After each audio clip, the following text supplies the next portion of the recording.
The political world is a polluted world. And the sooner Christians realize that, the sooner we'll stop looking to it for solutions to the world's problems. Whether we consider ourselves conservative or liberal or even majestically moderate politically, we all mess up looking for political solutions to this world's problems. Mostly because sin, which is at the heart of this world's problems, cannot be solved politically.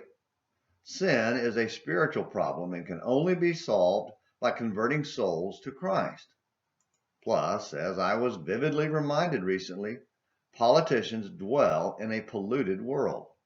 At their very best, they're terrible substitutes for the gospel.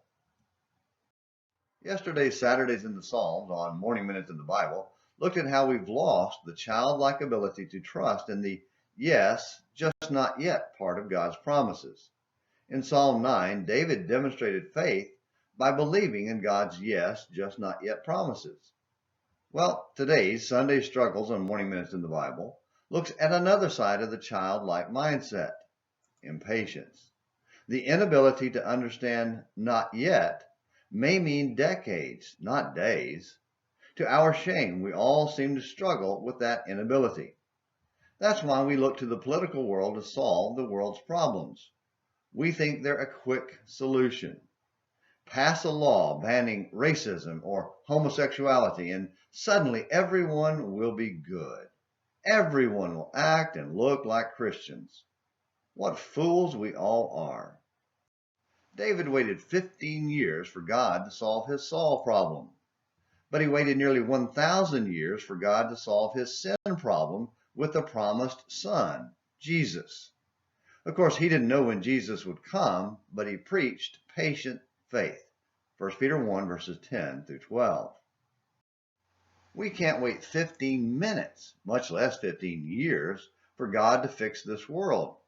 The thought of praying the same prayer for days, much less decades, drives most of us to despair.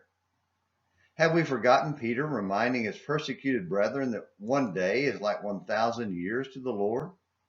But do not let this one fact escape your notice, beloved, that with the Lord, one day is like 1,000 years, and 1,000 years like one day. 2 Peter 3, verse 8.